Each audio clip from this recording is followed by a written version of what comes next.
I want to start off by thanking everyone for coming. And just a little bit about myself. My name is Brian Lavery. I'm a data engineer at the New York Times, and I host the New York City Airflow Meetup. I want to welcome all our new members. We had a lot of new people register, specifically, I think, for this event because it's such an interesting event. And we hope to see you all at our upcoming meetups. We will have them regularly, continuing with the virtual meetups. So I'm going to be quick about this, so I can get out of the way for the main event. My slides here. So the New York Times is hiring. We have open positions, including things like data engineer, software engineer, machine learning, backware software engineer, and many more. These are partial and fully remote positions available. We're open to that. We already have a number of partial and fully remote people working for us. And you can check out for more information. You can check out nytco.com /careers. So the last thing I want to do is I just want to thank our Airflow committers for their hard work and for giving us this preview of the fruits of their labor, and just thank them. All right, that's it for me. Hello, everyone, and thank you, Brian, for the introduction. And I would like to thank Brian for hosting us. It's the first time we do this kind of event, like hosting online at the Meetup, and it's very special because it's in New York, and we know like New York was hit hard by the COVID situation. So thank you, Brian, for really finding time and helping us with setting it up. And I would like to quickly introduce the team here who is going to do the presentation. So Tomek, Jarek, and Kamil, we are from Polydea company, and Ash, Daniel, and Kaxil from Astronomer. So we are working together as if we are one team in one company, but we are like mostly from two companies. Most of the committers are. It's really great to have all of the committers here because we are all really instrumental to make the Airflow 2.0 happen, and that's what we are going to talk about. So now I will pass to Ash, who will tell about the first thing which happens in Airflow 2.0. Right now, it's kind of accepted practice that you shouldn't run more than a single scheduler at once. You can do it, but yeah, things go a little bit wrong. Or it's basically untested, so don't do it. But that's not really great for, we're 2020, cloud native is all the rage. We should be able to run more than one scheduler. Both for kind of two main reasons. One is for performance. We all know if we use Airflow, the performance of the scheduler sometimes leaves things to be desired. That's kind of, this is not strictly high availability, it's just kind of general optimizations as well. The scheduler takes too long between tasks. If you've got lots of small tasks, we all know it goes wrong. So let's fix that. So that's part of what we're going to do. One of the ways we're going to do that is by scalability, being able to horizontally scale your scheduler so that if you suddenly know that, at midnight UTC or midnight local time, you kick off 10,000 jobs and it's a bit slow, well, then you can just set up some scaling rules, have 2 or 3 more scheduler pods come up at that time for your load, and then, speed things up for that time and then scale it back down when it's quiet. And also just kind of resiliency, a scheduler can die and the task will carry on running so long as you're not using local executor, but kind of assume that most people don't use that, or if they do, they accept it. But also, we should be able to have more than one and just have both of them take over. So the design, how we're going to do that. This is AIP 31, I think. But anyway, the rough design for this is to have active schedulers. So each scheduler process is fully capable of doing everything. There's no leader elections. There's no master scheduler. They're all capable of doing everything, so that they all seamlessly pick down.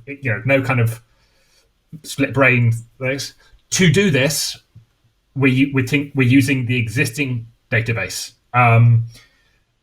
Primarily, this is just because you've already got the database. With some smart use of row-level locking, we can get the performance, and we can get the behavior we want. We think we can get the performance we want, and not having to run something else, such as an executor or a zookeeper or a console. Not needing something else for that external kind of leadership election just makes it operationally simpler. This is all obviously the plan. We've started working on it. We haven't done it yet. So if it turns out to not be the case, we'll reevaluate. But right now, we think we can do it. So that's kind of how we're talking about doing it. What it will sort of look like, everyone likes a diagram. This is all very simplistic, but not pictured in this diagram would be a celery broker, for instance. But yes, you have multiple scheduler machines, pods, containers, whatever, running, all speaking to the local database. They will. We're going to do some kind of. We got some plans in place to make sure that they don't step on each other, that they don't fight, including locking, having a predictable but random order between schedulers, so that you get throughput by just adding another scaler or another scheduler. All you have to do to get more throughput is turn that dial up, single number, add another scheduler pod, and it kind of just starts and takes over. The actual tasks involved in implementing this. We want to separate the DAG parsing from the DAG scheduling. Right now, as of Airflow 1.10.10, but this has basically been true since forever, Airflow won't schedule a task until it's parsed it. Technically speaking, I should say won't queue a task until it's parsed it. The parsing and the putting a task into scheduled state is happened in a sub-process, but the actual sending it to the executor, getting it started, doesn't happen until that parsing result is returned. We want to break that link. As soon as a task gets ready, it wants to come. So just that's kind of step one to get the throughput. The other thing that we are talking about doing to get the throughput is something we've called like a fast follow or a snowball executor mode, which is one of the problems with what's the scheduler being so slow is right now you need the DAG definition to be able to make some scheduling decisions. When a task has just finished on a worker, we've got that DAG definition already. We can look at the immediate downstream jobs of that task that just finished and go, hey, can we schedule any of these? We don't have to wait to come around and that DAG to be parsed again. We've already got it there.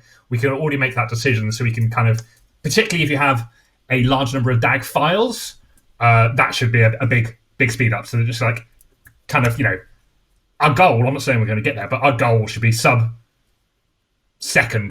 lag, like sub 100 millisecond lag between one task starting and the next one going. That's where I want to get to. Don't know how long it's going to take, but I'm going to keep working until we get there. The other thing that we need to do is test this to destruction. We need to know where this works, where it doesn't, where it falls down, what the warts are. HA is difficult, it's complex, it's a big architectural change, so we need to make sure we get it right. Part of what we're doing, or part of the tools that we're going to be using for this is Kaxil section, which is about scheduler DAG serialization. So over to you, Kaxil. So currently, when you install Airflow, when DAG serialization is not enabled by default, so when you install Airflow, both the web server and the scheduler need access to the DAG files. Like you can see in the figure in the left side, both the scheduler and web server passes the DAG files and create the DAG DAGs with these files.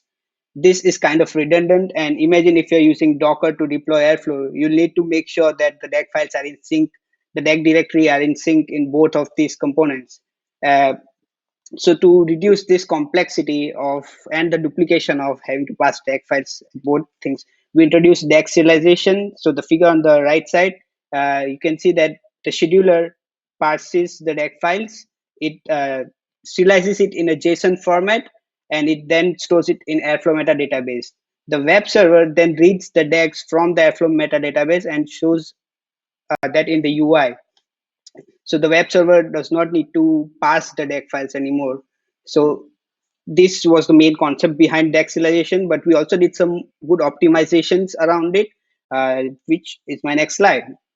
So one of the thing was stateless web server. As I said, the previously the web server had to pass the DAG files, and when you have more number of DAGs, so let's say if you have 100 DAGs right now, the web server would take a huge amount of time to pass those 100 DAGs, and then it would boot up, load, and ready to serve the request.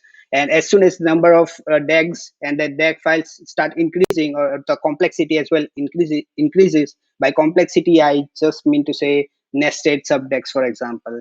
As soon as they start increasing, the web server would take longer and longer time to boot up, which is far from ideal. So stateless web server with serialization solves that issue.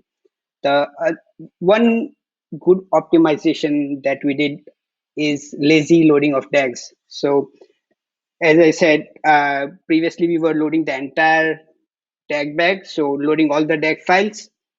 Instead, now we would just load the web server with empty DAG bag. So the web server is not at all constrained by the number of DAG files you have. So it would load with an empty DAG bag, and it would load them only. It would load the DAGs only on demand. So whenever you would click on the web UI and click on a particular DAG, the web server will then fetch the DAG files from the metadatabase. So this would definitely help with reducing the web server startup time. And this reduction is notable when you have like large number of DAGs. And deploying new DAGs to Airflow would no longer require the web server restarts, as the web server just fetches from the database.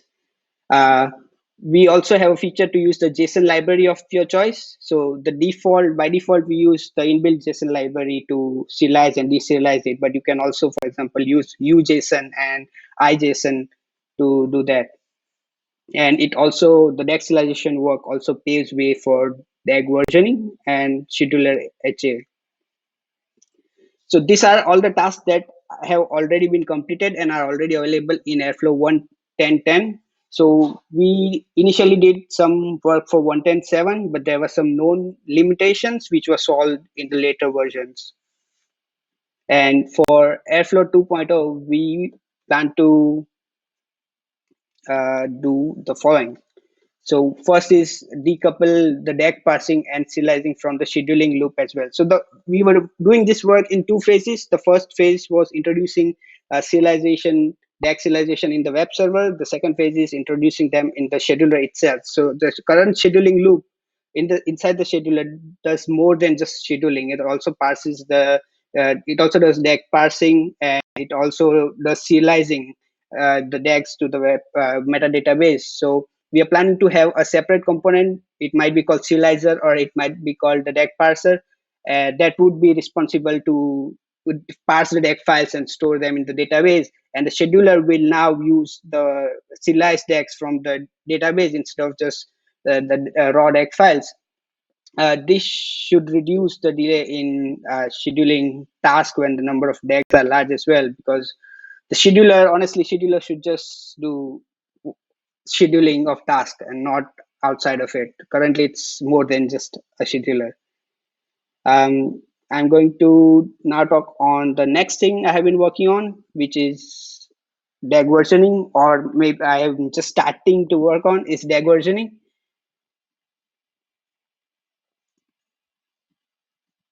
So the current problem we have right now is if you update your DAG file, let's say if you add a task, the DAG structure for the previous diagrams changes too. So here's an example. So if you check this DAG file and its representation inside the graph view, and just assume that it has already had one execution. Now, if I say I want to add a task,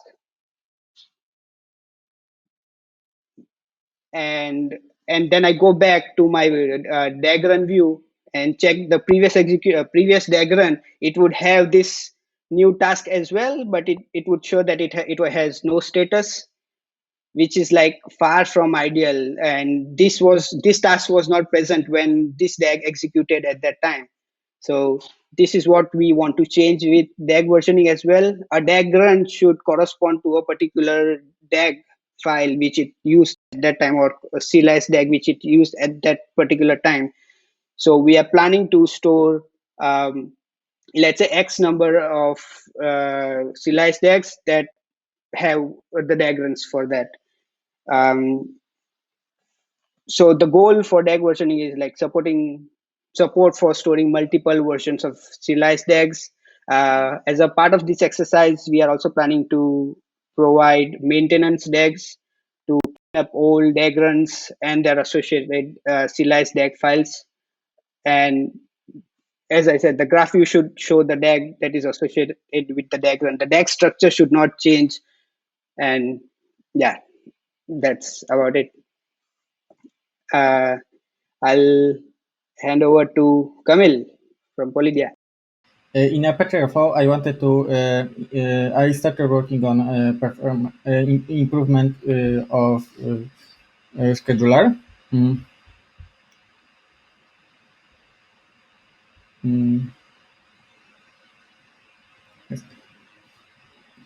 That's why I review scheduler components and check what can we improve in them.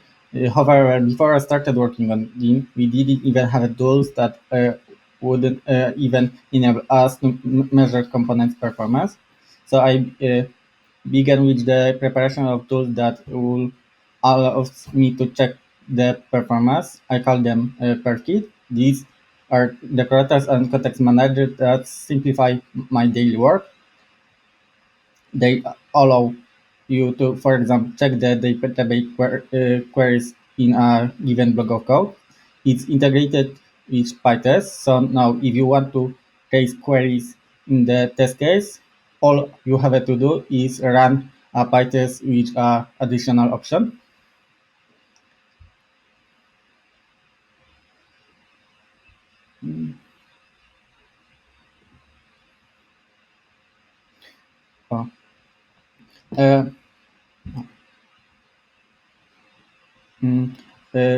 Do you see a performance problem is this code snippet is a real example from Airflow.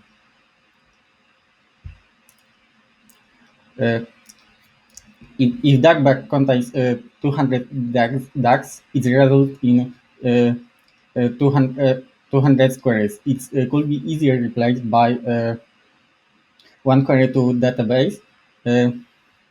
This problem is called N+1 problems. It's very common in Airflow, and I will try to fix it. I have a tool, these tools to detect such situation because they are not always easy visible.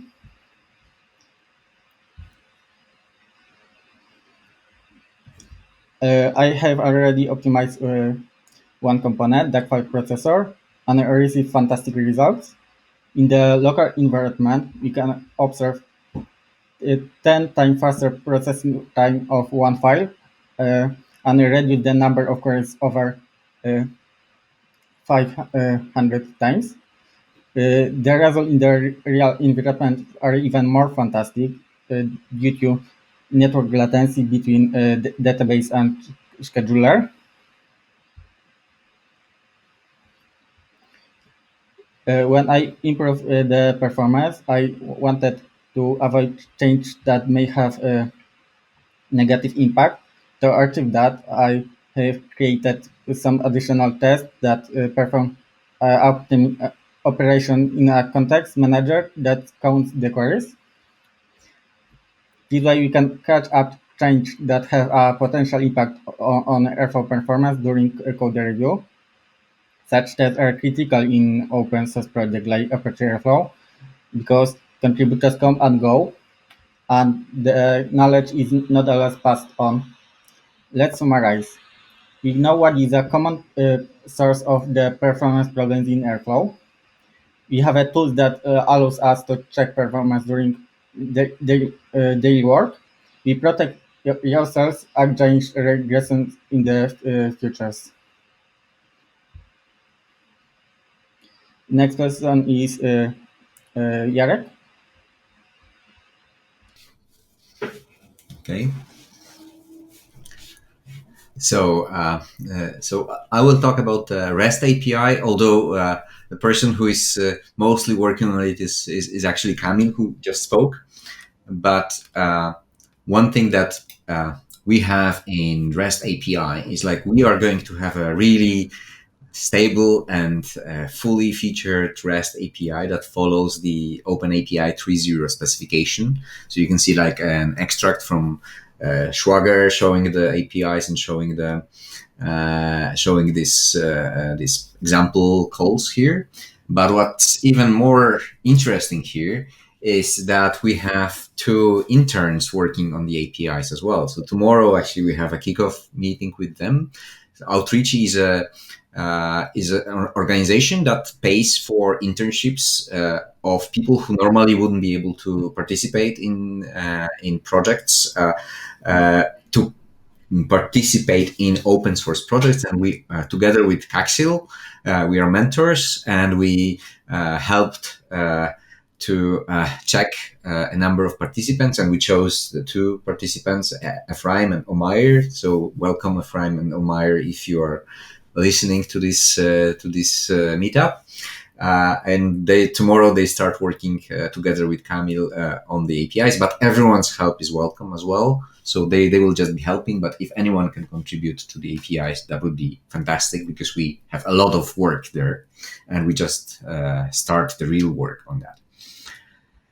But now the main topic that is, as some people who follow Slack and development dev list, that's very close to my heart, is development and CI environment, which it seems like forever I'm working on it since I joined the project. So we have a few changes, some of them already implemented. So we are going to move to GitHub Actions with CI. We had lots of problems with Travis, and we are just finally moving out. We just have a few things left, like Kubernetes test. We will have a easier way to test those Kubernetes locally. That's something that is coming, that you'll be able to run easily Kubernetes tests locally. We also have quarantined tests, which mean that some tests that we know are flaky and we're going to fix them soon, they are just failing, but we don't care for now, or don't care too much about that. And we will introduce a process of fixing of those tests very soon. I'm going to work also on thinning the CI image, something that Ash always bragged about. Thank you for that.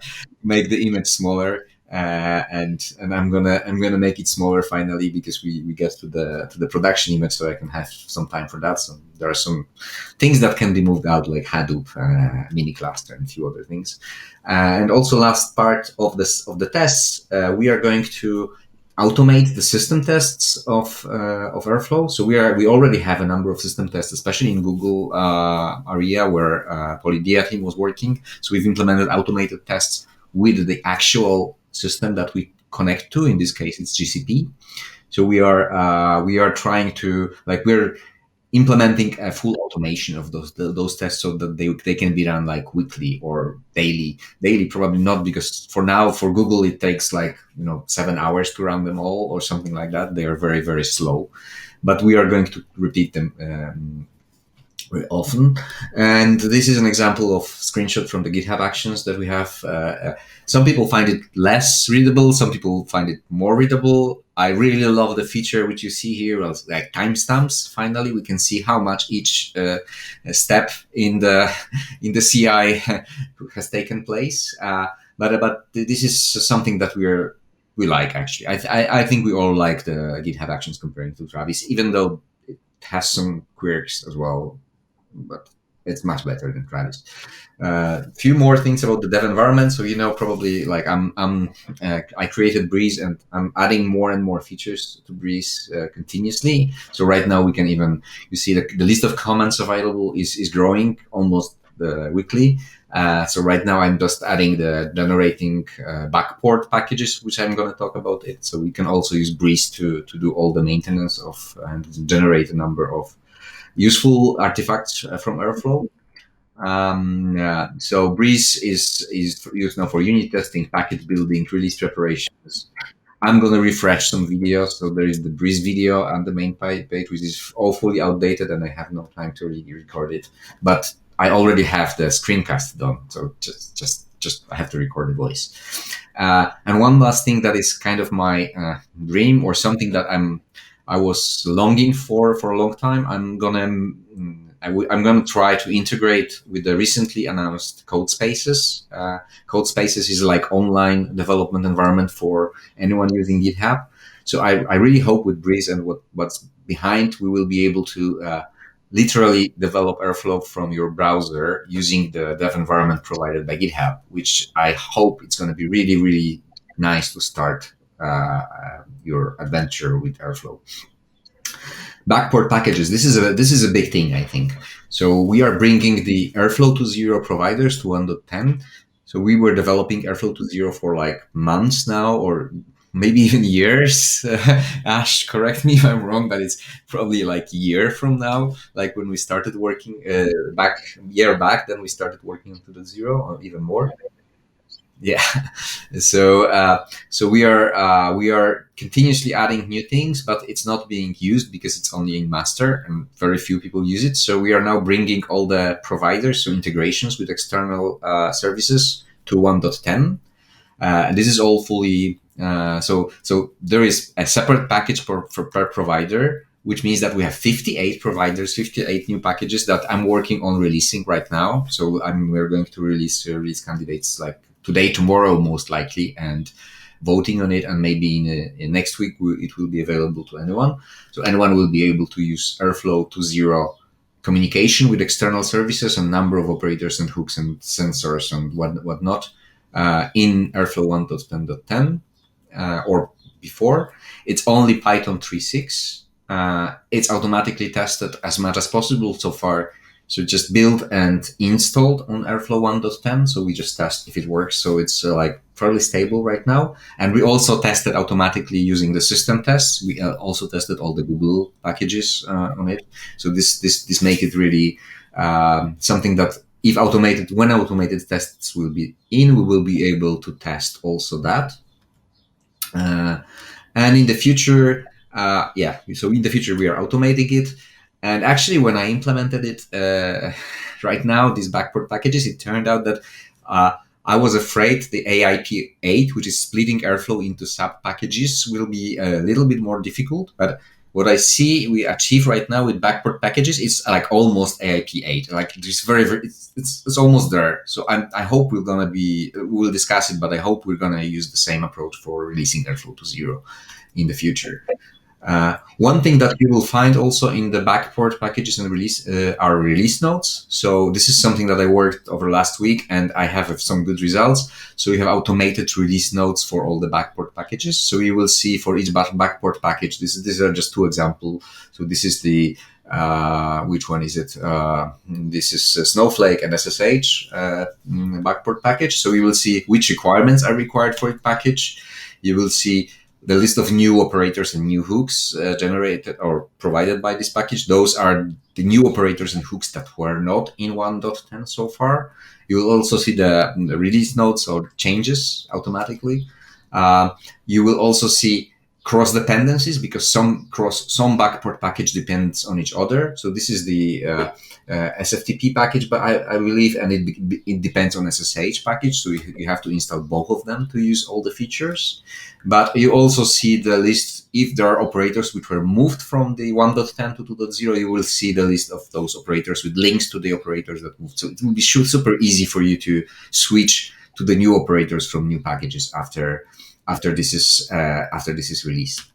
So that's about the automated release packages. And one more thing that I'm working on is the production image, Docker image. So we have this production image. We have a number of it's alpha quality, where right now it's 1.10 and in master. And we have the list of issues. I'm gathering right now feedback. So so we have a lot of feedback from people using the image, and I'm gathering it still, and I'm gonna apply it soon and ask for any PRs and changes that people would like to see to come as well. So we started with a really bare image without a lot of features, because I wanted to learn from people how they are using Puckle and other images which are floating around. So I'm listening to the use cases, and I'm gonna apply in a good way, like structured way, what I'm hearing. We have integration with Docker Compose as well. That's something that will be worked on. So you'll have a nice Docker Compose to run Airflow. Integration with Helm chart. That's something that mostly Astronomer works on, and Daniel will tell more about that in a moment. And I'm just now passing it to Daniel, who will tell more about what he's working on.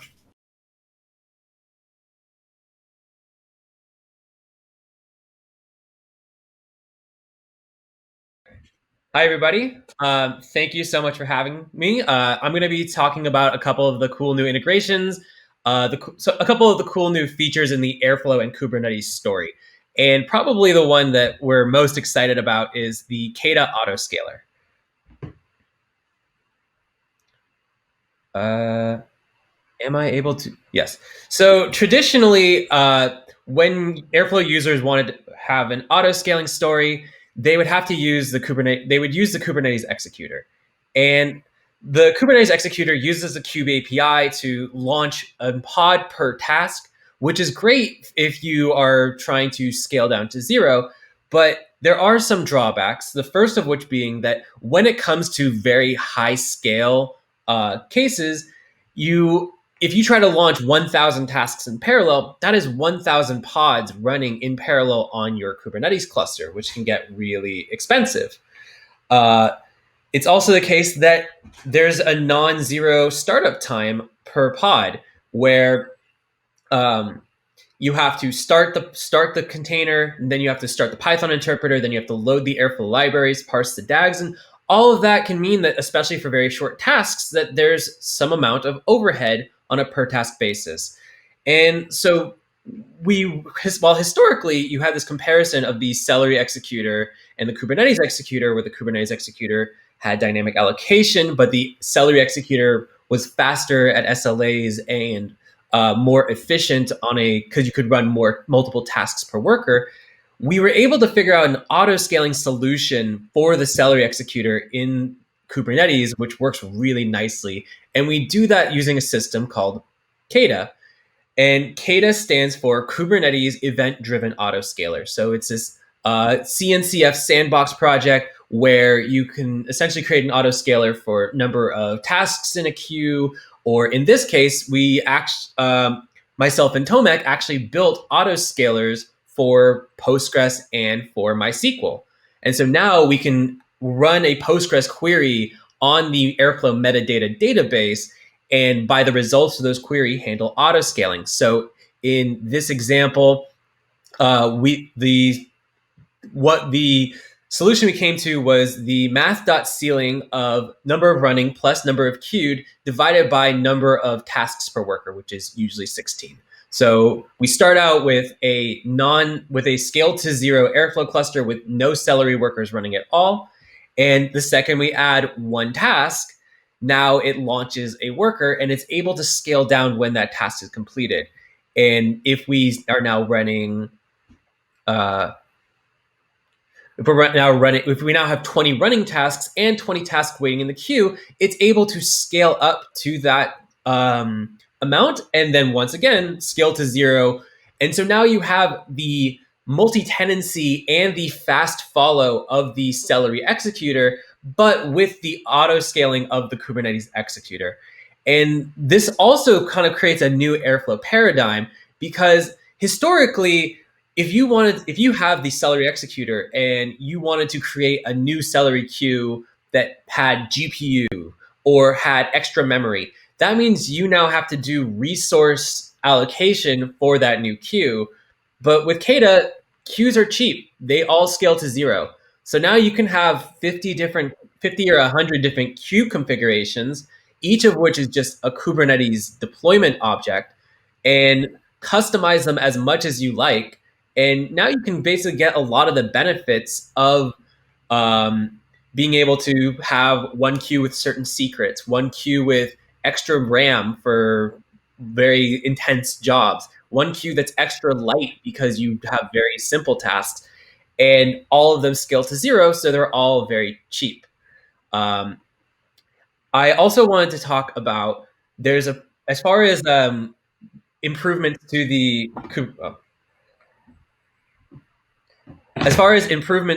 Kubernetes executor for Airflow 2.0, probably the coolest one is going to be that we are now going to have pod templating from YAML and JSON files for the default worker pod.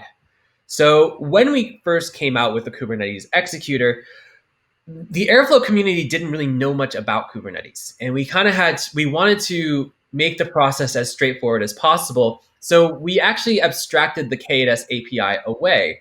And so while this was great in terms of having an easier learning process, there were some kind of the side effect of it is that the KEDA API is very fast changing and very expansive. So we get a lot of PRs from people saying, hey, why is this feature from the KEDA API not in the like, why can't we use that for our Airflow workers?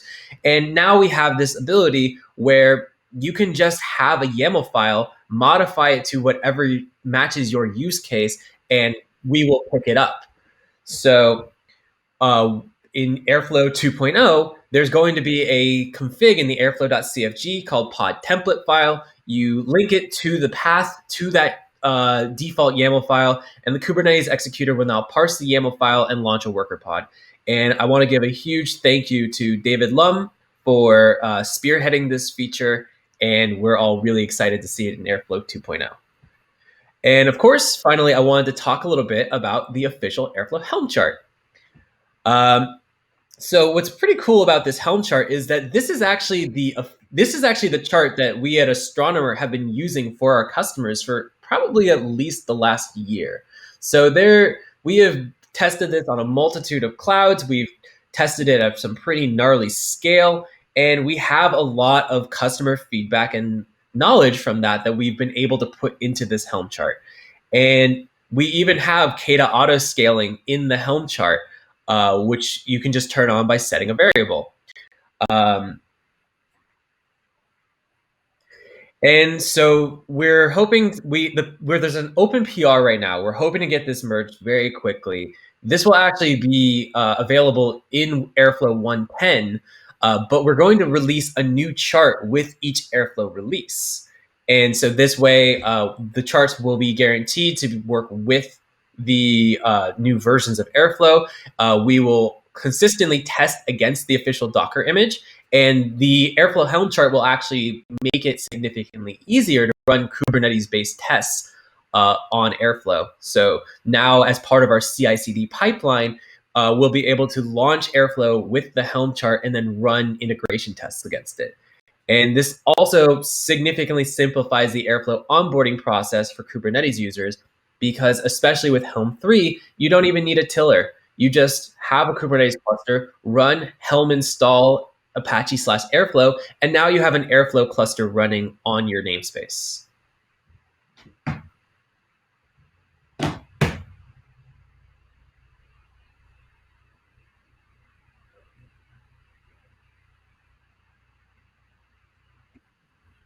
And I believe next is Tomek.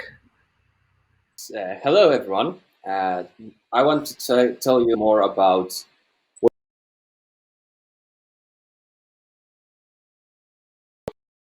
operators and the DAG. And it's called functional DAG. So, for example, currently, if you want to make a Python function an operator, what you have to do is to use Python operator. So we are defining a functions, and then we are using Python operators with task IDs and Python callables, and we are passing the arguments to the function that will be used during the execution. This creates some boilerplate code around the Python operators, because we have to define this, we have to define task IDs, provide the callables and things like that. And what is more, we have to define two relations, because in this example, we have to define first the relation that the get task will be executed before save task. So this is the order relation. But we are also defining the data relations, that the save task will use the result from get task. And currently, if you want to do this, you have to use the Jinja template, and you have to write this by hand, which is quite error-prone process. And the new approach, which we are working currently on, is about making this process quite simple. And what you will have to do is to use a task decorator. So we are eliminating the number of boilerplate code around creating such DAGs. And what is even more interesting, we are removing the need of setting the downstream and upstream explicitly, because as you can see, once we are invoking a task, a function which is decorated as a task, we can use the output of such function in the next function. And the output is of a new type, which is called XCOM arg, and it will be resolved to a XCOM value during the execution. So in this approach, we are by defining one relation, we are setting two of them, because we are setting the upstream and downstream between those tasks, and also the data relations. So the value from get cut pictures will be used in the save cuts. And all of that was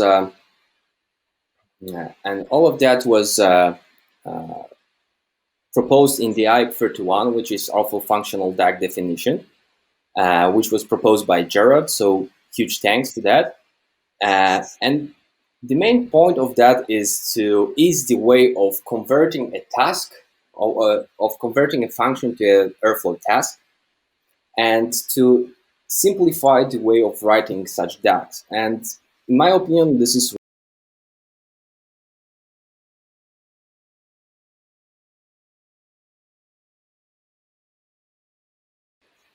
data scientists and other people who use simple tasks and want them to define on the DAG level.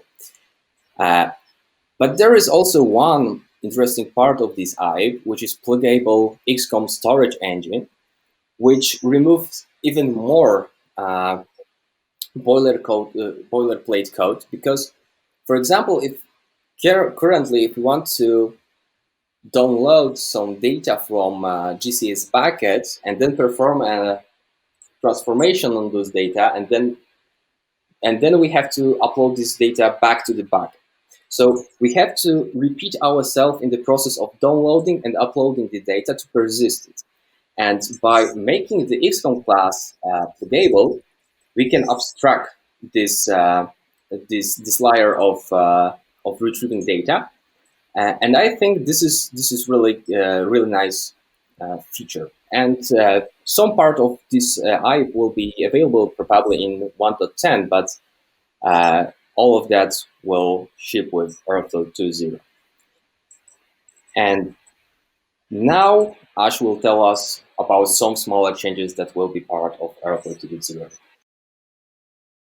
So this is just kind of about some smaller sections, some smaller changes that have already been merged into Airflow's master branch.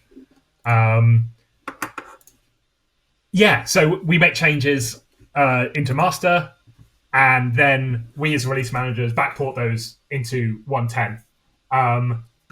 Once we try not to do any breaking changes. We get it wrong occasionally. Sorry about that, but yeah, we don't want any breaking changes in 1.10. So here are some of the other things that have already merged into master or have said we're going to do before Airflow 2.0, because we're sort of following Semver.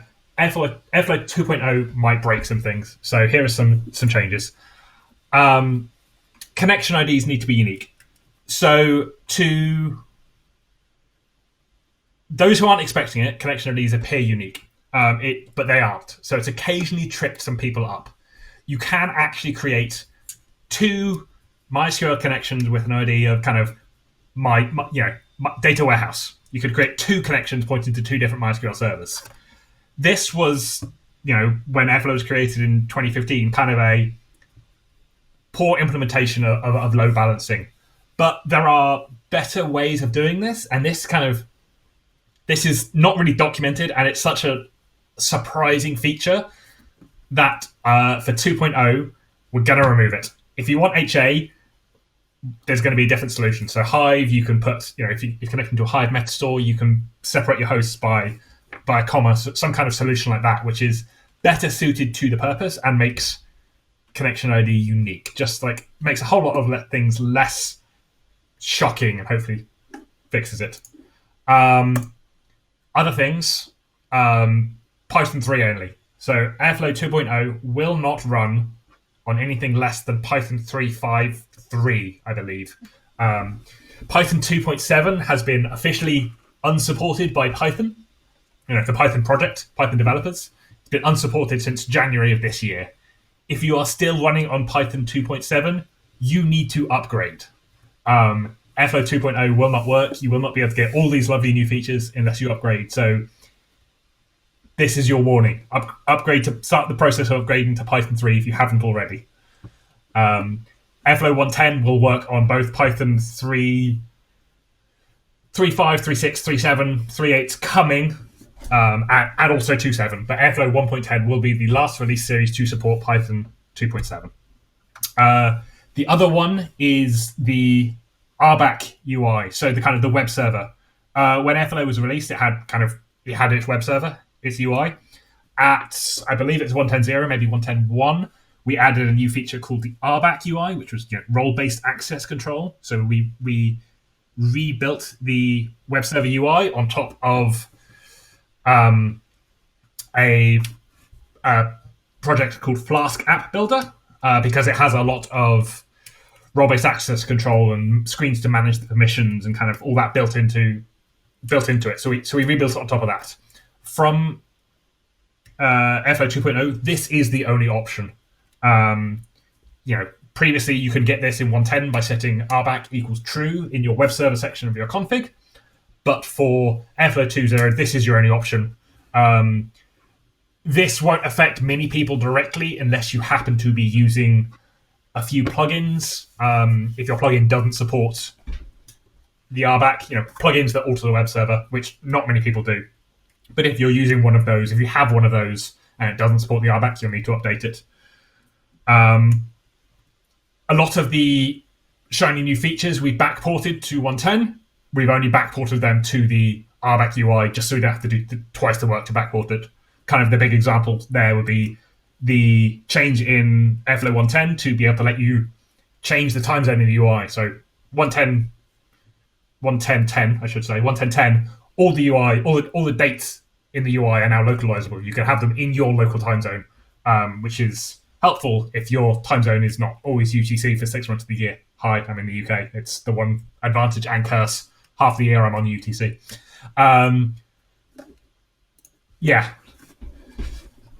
So yes, there's that. RBAC UI will allow per DAG level access control, so DAGs can only be shown by some users and not others. So, time for the big question, the one you've all been dying to ask. When's Airflow 2.0 coming out? I'm not going to give you a date. We don't know. We want to get it out sometime in Q3. But no promises. This is an open source project. The 6 of us on this call are pretty much the only people who are paid to work on Airflow full time, and there's quite a lot of work in the steps we outlined. And we also have to do some other things some of the rest of the time. So it's going to come soon. So aiming for Q3, but the answer, I'm afraid, has to be when it's ready. But how do you upgrade to 2.0? So we want to make the upgrade from 1.10 to 2.0 as seamless as possible. There's going to be some breaking changes. That's the whole point of making it a 2.0 release from a 1.10. If we can avoid making a breaking change, we will, but sometimes it's unavoidable. if it's too difficult to upgrade, people will stay on an old version or stay on an old version and then stop using Airflow, which is not what we want. We want Airflow to keep growing. We like it. We want to be able to continue working on it. And for that, we need people to continue using it. So we want to make upgrades as seamless as possible. As we mentioned earlier, we're going to release these backported provider packages, which will let you use the new code layout now. But you don't need to use those. We put in import shims, so if you import the old names in your DAGs, they will still continue to work. You can go from 110 to 2.0 when it's released, and it will still work. You'll just get a whole load of warnings about missing imports. And the bottom point there is before we get to 2.0, we want to make sure we've got everything removed or broken that we need to. 2.0 is not 2.0 because it's necessarily shiny new big features. It's 2.0 because it's breaking changes. How to upgrade to 2.0 when it is eventually released and how to do it safely. Step 1, upgrade to the latest 1.10 release, whatever that is. Right now, it's 1.10.10. 1.10.11 will follow in a month or so. We're kind of going for a roughly every 2 months release process on the 1.10 series. As part of that, there will be this command. Doesn't exist yet, but we will write it, which will give you in one place all the warnings that we can find of, hey, you need to change this before you upgrade. So yes, I'll run that tool. So upgrade to 1.10, latest 1.10, run this upgrade check, fix the warnings, then you can upgrade Airflow. Usual kind of Airflow upgrade process applies for you. Make sure you have to run the migrations and then kind of redeploy it. And then I guess kind of that's the road to 2.0, and when we're hoping to get there, but as mentioned, no promises. It's when we've got all the breaking changes done. And then kind of our final thing is the Airflow Summit. So back in the sweet halcyon days of January, we were planning on putting on a summit in quite a nice venue. It was going to be in the Computer History Museum in San Jose. The global pandemic has somewhat said no to that thing. So instead, we are going to do a virtual online summit hosted by various different meetups around the world across 10 days, each meetup hosting one day and having it at a time that is good for that meetup. Kind of all the speakers already aligned. We kind of use the call for papers from the planned physical thing, and check out more details at the website. And thanks to sponsorship, entry is free. So there we go. Now we open up to QA. We'll kind of.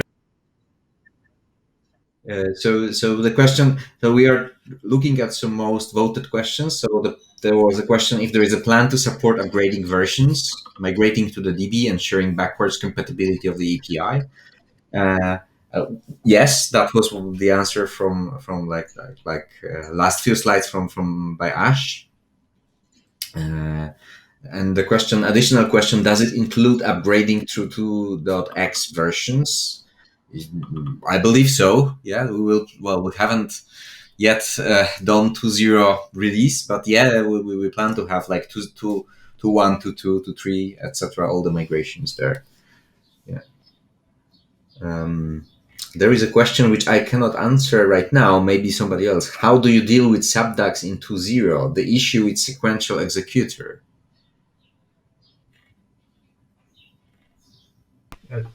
I'll repeat I'll say the answer. If it doesn't work, someone can repeat it.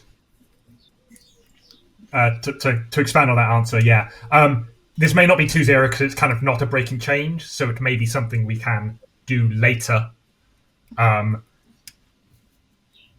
We want to make subdags more transparent to the scheduler, so that rather than having a subdag operator which starts its own mini scheduler inside it, the scheduler itself just looks through the subdag operator. And The question is, where can I get that suite of more tasks? So yeah.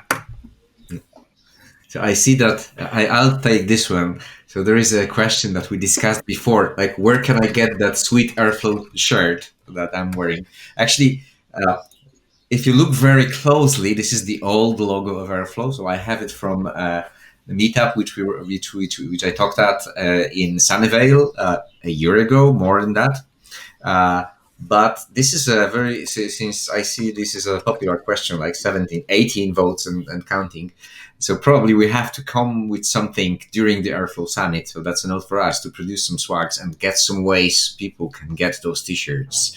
I think that's something that we have to think about, and we'll talk to Luis and the guys who are organizing the summit. Because one more comment, so the whole meetup, the streaming here is organized by Software Guru. This is a company that works with us on Airflow Summit as well. So we will use the same technology for streaming Airflow Summit. We're just focusing on getting the Helm chart merged, and once that is up, then we will begin active development on an Airflow operator. We're using right now the plan is to use the Google Cloud Platform one as more kind of inspiration, just because it does a lot, and we want to start out with something smaller, something that we can just say, we'll start with just this database, just this Airflow config, and then we'll slowly add in all the other databases and all the other configurations.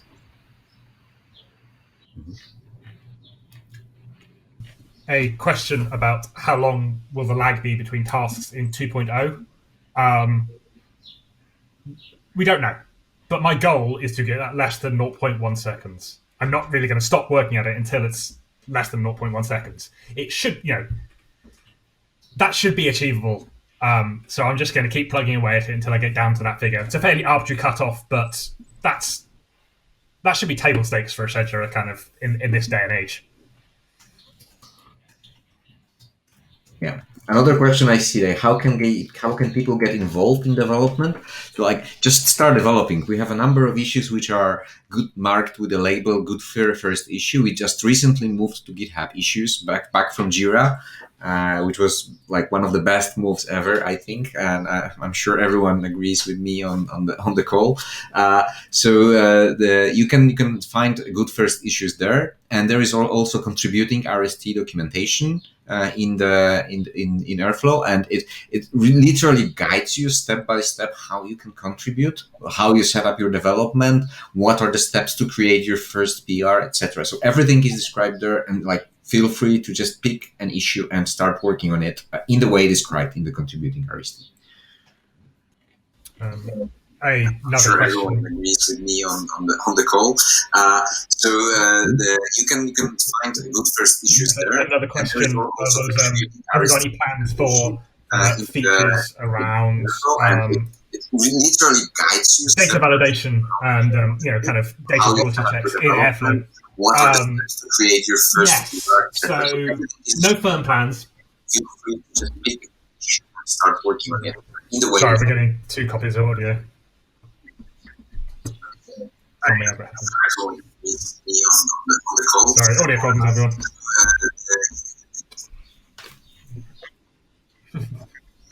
There you go. Cool. Yeah. Can we expect some features to have data validation between source and destination? Not in 2.0. That's something we can add later. But yes, it's on my hit list of things I want to do.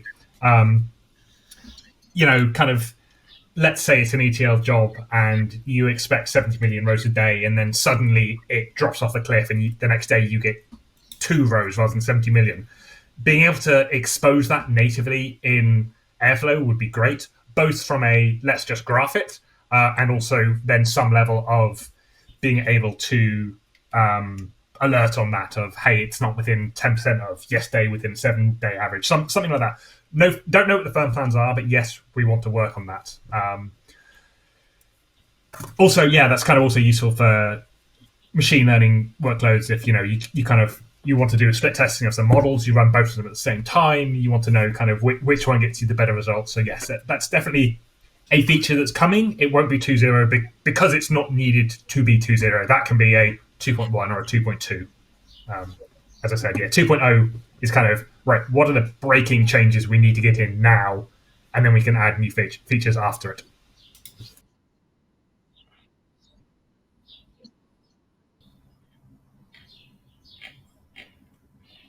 Okay. There was this question about the Prometheus metrics and alternative options to stats_d. So maybe Ash, because you answered that already. Yeah.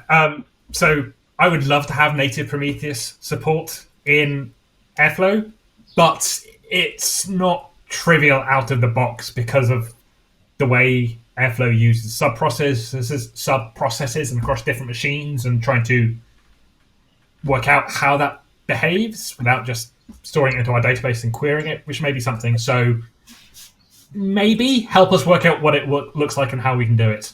We haven't worked out how to do it yet, and right now it's not a high priority for us. Again, not a breaking change, so can come in a non-2.0, can come in a later point release.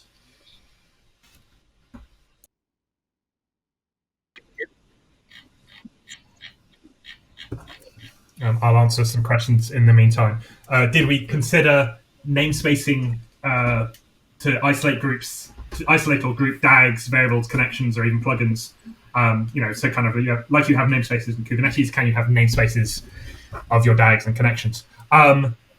Nothing firm. It's something we've talked about, but it won't be coming in 2.0. It's definitely something that we're all aware of, particularly like limiting access to connections and variables to specific DAGs. Is something that is kind of on our radar, but we're no plans yet to do that. Go ahead, Dan. Can people hear me now? Okay, cool, great. Yeah, so I'll just re-answer the two questions I answered. Apologies for the technical difficulties. So the first question was, I saw the Airflow operator was moved from Google Cloud. Could I reload? Yeah, I'll sign off and sign back in. No, but it's okay. Oh, he's already gone. There was something around DAG serialization delay. Sorry about that. Does DAG serialization introduce any or have any impact on the time in which a DAG can be manually triggered? It shouldn't really affect it, but the scheduler performance improvements should. There's actually, if it's a new file that you put in place, by default, the Airflow serializer, the scheduler, won't notice new files until, I think it checks every 5 minutes. We haven't got current plans to do that, but we could and should set up some kind of iNotify so that if you drop a new file in place, it can get picked up like that. So PR, welcome. That would be a great feature. Add iNotify or ePoll or whatever support to the DAG parsing process so that it picks up new files straight away. That would be great. It's kind of independent of DAG serialization or not, but yeah, good idea. All right, try number 3. Can people hear me? And then I'll answer the questions. Yep, I'm speaking right now. I just want to make sure that people can hear me. And is it working? Testing 1, 2, 3. Testing 1, 2, 3.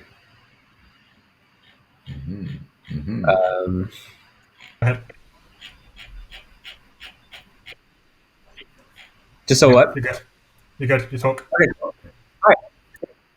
Great. Yeah. So once again, apologies for the technical difficulties. So the first question was, I saw that the Google Cloud operator, or the Airflow operator, was moved from the Google Cloud platform to the Apache repository. Will we be supporting that soon? And so I wanted to say that the first thing we're focusing on is getting the Helm chart in, and so that should be done very, very soon. And the second, so once the Helm chart is merged with master and released with Airflow, then we're going to focus on the operator. And as far as the Google Cloud one, we've kind of decided to use that more as inspiration. And the reason why is that the Google Cloud operator, Airflow operator, it has a lot of configurations. It works with a whole host of databases. It works with a lot of things that would be very hard to start out with. So we're kind of pulling sections out and starting with a much simpler operator. I believe we're gonna start with just Postgres backend and Celery executor, and then work our way up. And so that way we can start out with something a lot more manageable, and eventually kind of bring in all of those other databases and other configurations. The second question is, when will KEDA be released? And the answer is, it is already released. If you actually go to the Helm chart, either the Helm chart PR or to the Astronomer/Airflow chart repo, you'll see that we have it working on. We have a KEDA option. So once the Airflow chart is if you use either the Astronomer one or wait till the official one is released, you just have to do the Helm install Airflow and just install KEDA onto your cluster and do -- workers.keda.enabled equals true. And that will start the KEDA autoscaling for your Celery executor.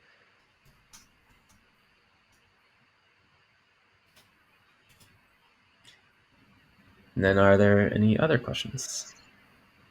There is a question. What are your thoughts? Very controversial. What are your thoughts on this popular, controversial Medium article about only using Kubernetes operator, which is like we are all using Airflow wrong and how to fix it? If you have read it, but I can answer from myself. I think the Kubernetes running everything through Kubernetes operators is kind of doesn't let you use the flexibility of Airflow. So like the big part of like why Airflow is useful is that you can actually write everything you want in Python. So I keep on repeating that, like write Python code. Like Airflow is all about Python and it's Python centric. And if you have people who are like data scientists and engineers and they are working on and they know Python, they know how to use it, and they are very much used to the language, being able to run everything in Python is great. And this is the power of Airflow, which I think is a super, it's a superpower of Airflow.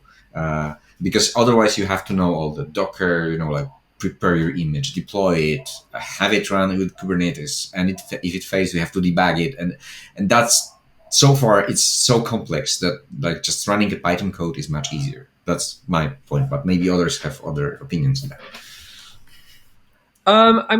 Sorry. Yeah, I would say that it really comes down to your use case. I think for anything simple, anything where you are just kind of communicating with an external service. So for example, if you're doing a Spark submit, if you're doing an HTTP request, a lot of those more straightforward tasks, there's no reason why you can't just use the operators that are built for it. Where the Kubernetes operator really shines is when you have something custom. So for example, maybe you want to run a Do you recommend building our own operators or use built-in operators as much as we can? What's the best practice also in terms of the migrations to 2.0? So I can actually take that one, because that was actually, hopefully this is going to be posted today, but that was actually one of the major parts of my PyCon talk, was using custom operators. And I'm actually a huge proponent of custom operators, especially ones that are built on top of the ones that we provide. So one example I give in my PyCon talk is, let's say you're a data engineer and you have a Kubernetes cluster that has GPU nodes, and you want to give your data scientists the ability to use those GPU nodes, but you don't want them to have to know what a Kubernetes node selector is. You can actually take the Kubernetes pod operator and wrap it around with the node selector GPU equals true. And that way you can abstract so much of the Kubernetes complexity from your user that they only have to know, oh, I just use the GPU operator. It's a really great way to very simply build a data science platform, essentially. Like rather than having to build something from scratch, you take these existing operators, you bake in all of the configurations. So for the Spark operator, you can bake in all the jar files that are by default in your Spark jobs. And that way now your data scientists just don't have to think about that anymore. There is one another controversial question maybe. Are the real-time refreshes in the UI expected to be part of Airflow 2.0? That's a sneaky question. I wouldn't say 2.0. And just one comment to that. Actually, when we started the outreach mentorship with Kaxil, the second project API was one of the projects, and the second project was improve the UI of Airflow. And I don't think we had anyone even trying. So, so I think that answers the question. It depends too much on how you deployed your DAGs. Is that code still available? Because we're not storing the code in the database. Are the codes still available? Are the exact libraries you need still available? So it will be amazing if you can go run this version from 3 weeks ago.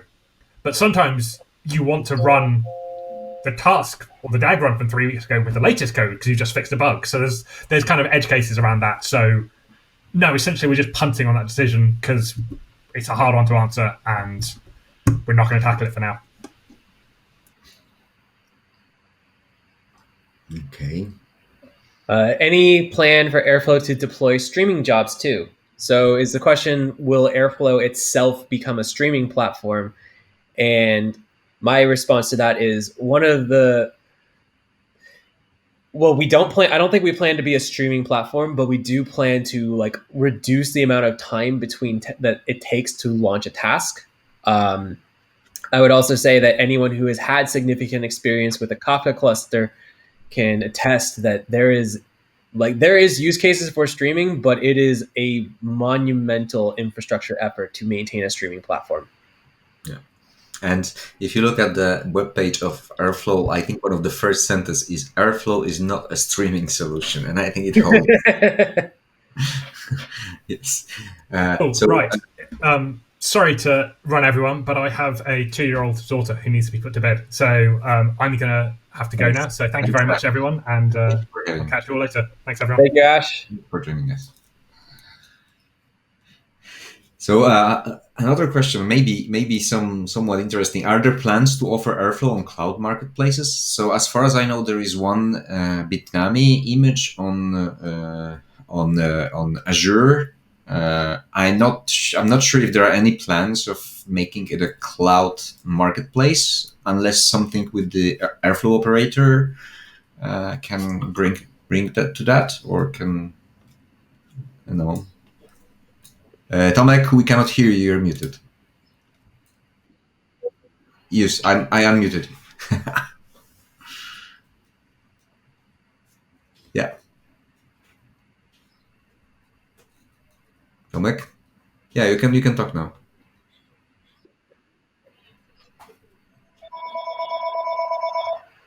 Yeah.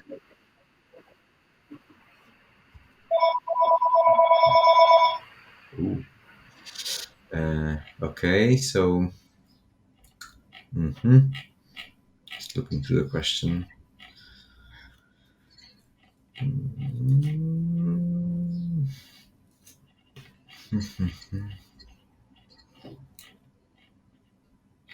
Oh, I think most of the questions were answered already.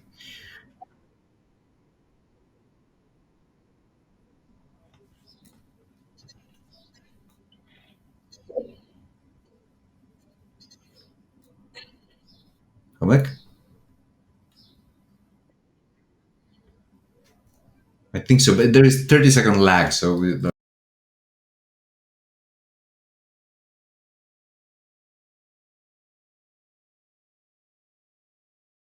available on the Google Cloud marketplace, so we can deploy it through the UI. In the case of GCP, you can also use Cloud Composer. Yeah. I also, Kaxil, I believe that Astronomer has something in the Amazon marketplace. Is that correct?